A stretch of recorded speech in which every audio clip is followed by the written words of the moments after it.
Hello, I'm Doug. And I'm Miranda. And this is our van tour. Welcome. Okay, for starters, we wanted to talk about where we found the bus, which is on Craigslist in Dallas. We were living in Estes Park at the time, so Doug flew to Dallas and drove the bus back here to Estes, where we started working on it. One of the first things we did was get rid of what was already in it that we didn't need. So the wheelchair lift was in here. We took that out and donated it to a medical center. We also donated a couple chairs and miscellaneous items to a junkyard. After that, we blacked out all our windows. We put some cardboard up with some high heat spray paint on the other side and blacked those out, put a layer of Reflectix over that, and then we insulated the ceiling, walls, and floor with a polyiso foam board insulation. I skipped a step before we put the insulation in. We put some sound deadening all over every wall surface and floor surface and ceiling surface. I don't think we did the floor, but the ceiling and walls. That helped a lot with the rattling and also with sound coming into the van. So then we did the insulation, and we also put studs up so that we could screw our walls. There were already studs in the ceiling, so we put our walls and ceiling, and then our floor was just the Allure sticky kind of vinyl fake wood look, but it turned out really nice. So now we will get started on the interior and how we did all of that. Alright, so we have got our little dinette here. This is our passenger seat that we found at a junkyard. We put a swivel base on it so it can lock into place here. It's got a nice seat belt built in for when we're driving, and it will just swivel over like this for our dinette here.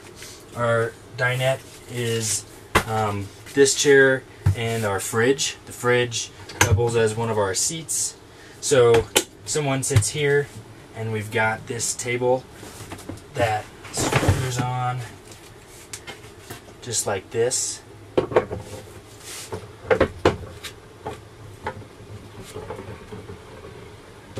And now we can sit down and have dinner or lunch or whatever, and we can swivel this all the way. Wow. We can swivel this over here like that to kind of, if we need to stand up if we need to, or we can swivel it over here if we're not really using it at the moment. So that's our little dinette. It comes down real easily. We got that idea from another YouTuber. We'll put a link to his video for credit, because that was super nice. So this is our kitchen here. We've got some extra counter space. This folds up right here. It's nice and sturdy. And the wall is kind of flexible here, so you just push the wall in and that comes off the wedge. We've got a little stove here. It's built into our countertop, and it's fixed lines going to our propane tank, which we'll show you later. We've got a little cover here so we don't burn our curtains down while we're cooking, but it also acts as some extra counter space, and can also be like a portable tray if we want to eat in bed or whatever. We've also got running water. We've got hot and cold water. We have a heat exchanger that we'll show you here in a minute. It's underneath the sink. We have two coolant lines running from our engine that run into our heat exchanger, and then water runs into the heat exchanger, and the coolant heats up the water and gives us really nice hot water. It works really well, probably better than we imagined when we kind of thought this up. That was my dad's idea. He's a genius. Thank you, Dad. So we got a great, nice sink set up. We've got lots of kitchen storage. We've got 3 little cubbies up here, and a lot more down here and here, and got a nice drawer with all of our utensils here. And under here we've got a trash can and our gray water tank, and some other of the water components that I'll show you here in a second. Okay, so for our gray water, we've got just a drain with an S trap, and then we've got 2 things here. We've got one that goes down into our gray water tank, which is a 12-gallon bucket. The other side goes straight down and through the floor back there. We've got a ball valve on that so we can turn it off. So we're only going to put water straight down the floor if it's relatively clean water and we're in an area that's that it's okay to dump water. Otherwise we'll turn it off and run the water into our gray water tank. So back here is our heat exchanger that I was talking about. So these two black heater hoses down here run in. One heater, coolant comes in one end and out the other. And then water comes, this comes from our water pump here. And one line goes here, this is for the cold water. The hot water goes in the heat exchanger and out the other end, and these two lines come up and into our faucet. So that's kind of our whole water system. We've also got a nice way to drain our water system back there. Those two valves there on the back of the lid right here. One of them is an air bleed. That way when the water drains into the gray water tank, it drains really nicely and fast. The other one is our siphon. So the way we drain this tank is with a siphon pump, and it works really well. So we've just got a siphon that runs through the floor behind the tank here, and we go outside and pump it out.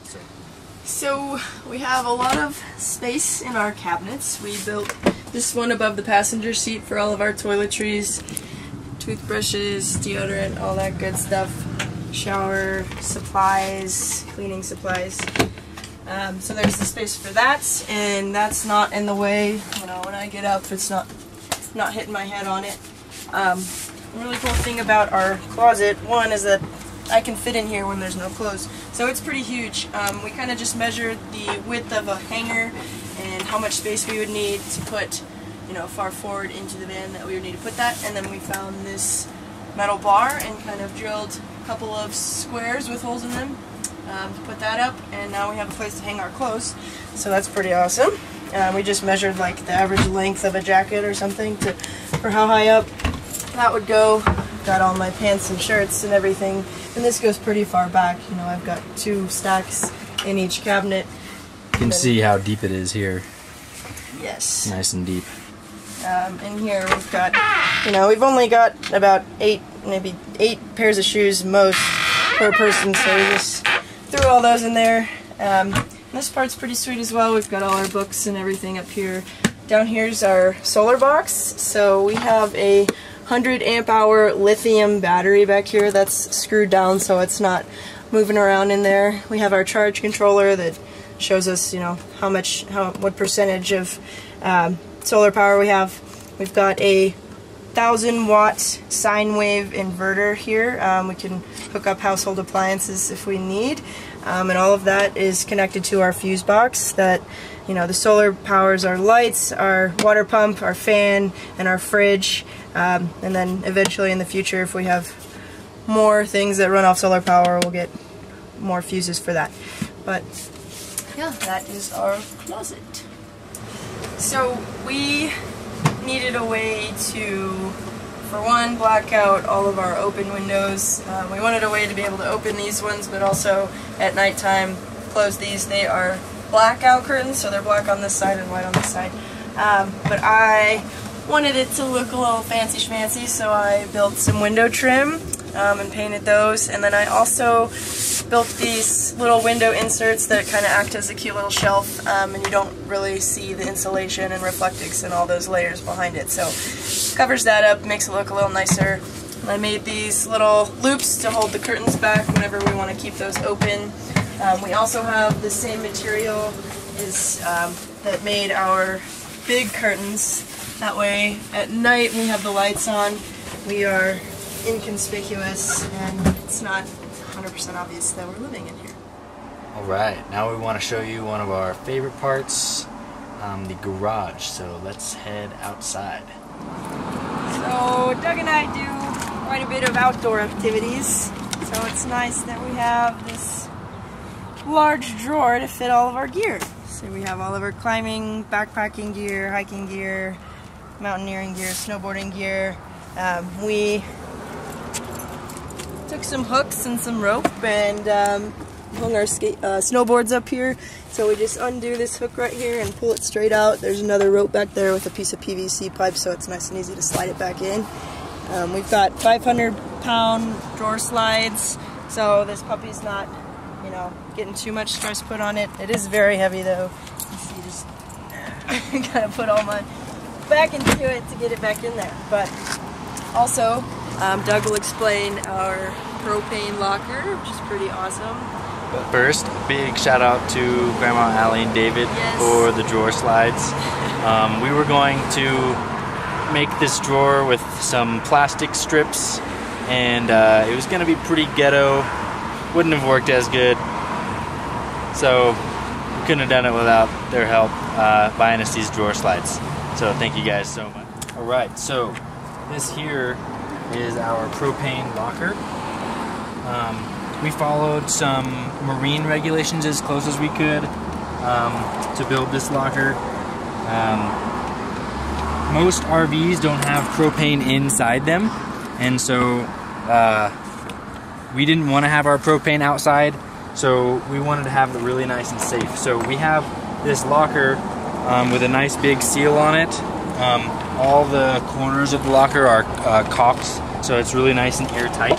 And we've got an air vent right here, so if any propane leaks out of our propane tank, it all drains down here because propane is more dense than air. So it all comes down low and drains out of our little drain there. So we've got a 30-pound propane tank going into our 2-stage regulator, and we've got 2 lines. This line right now isn't hooked up to anything, but it'll eventually be our heater that we're gonna install. And then this bigger line back here goes to our stove.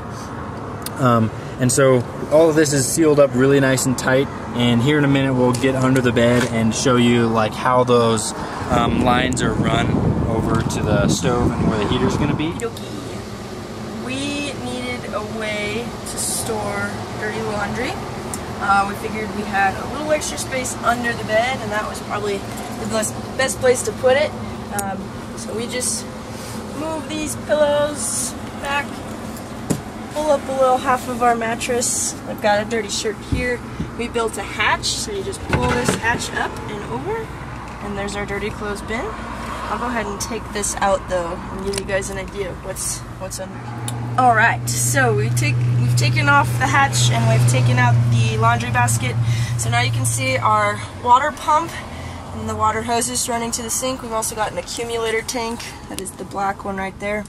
If you can, maybe you can see, give me the camera, you got it? A 40-gallon water tank, and there's a door on the outside of the bus that we open, and there's a hole in there, and we attach a filter to the end of a hose, and we can fill up our water tank through the outside of the bus. And this hose right here is just an air bleed, so that, no. It doesn't gurgle when it fills up. It fills up nicely. Yes, there's a nice flow. That white line way down at the bottom, way down here, is where the water comes out, and that comes straight to the water pump. We also have some extra copper line here for when we do install our heater. We'll make another video of that. So there's extra propane lines that will be running to the heater. But you can see back there the copper lines come from the propane locker and wrap around here, and this one comes all the way and over to our stove over there. So this part was pretty exciting. I don't really have a lot of experience with many power tools. So to get our fan, we had to cut a very large hole in the roof using a sawzall, or something along those lines. And it is a max air fan. We can open the hatch using this. We can lock it if we need to.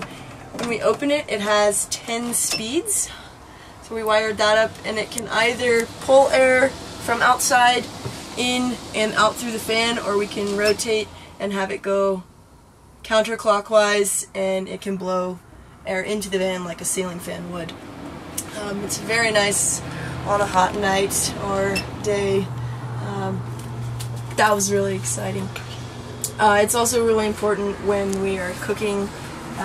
We don't really want an accumulation of gases, so we open this and we open all the windows, and we have the air being pulled out, sucked through the fan to keep the air circulated. A couple extra safety features are our carbon monoxide detector. We also have a propane detector down there. Like Doug said earlier, the propane is heavier, so it falls to the floor, so that's why it's way down there. We also have a smoke detector, and we also have a fire extinguisher mounted over here. Safety first when living in such a tight space. Wouldn't want anything to happen to this creation of ours. So a last little thing that we wanted to show you is our bike setup. It was really important for me to keep my mountain bike inside, so we got a fork mount here and mounted it to the wall. It holds it really nice and sturdy in here. We just got to turn the handlebars and push the seat in so it's not sticking out so much. We also have a nice little photo of me climbing Mount Hood. Shout out to Alex Deems for the photo. We also wanted to tell you a couple things that we plan on doing in the future. Eventually we're going to move this speaker over and cut a big hole out here, and that'll give us a bunch of space for storage inside this because it's a big bubble. We're also going to add the heater like we mentioned earlier, and we're going to add a way to charge our solar battery from the alternator, and that way in the winter when there's less sun we will never run out of power. So thanks for watching our van tour video. Questions and comments much appreciated. See you guys.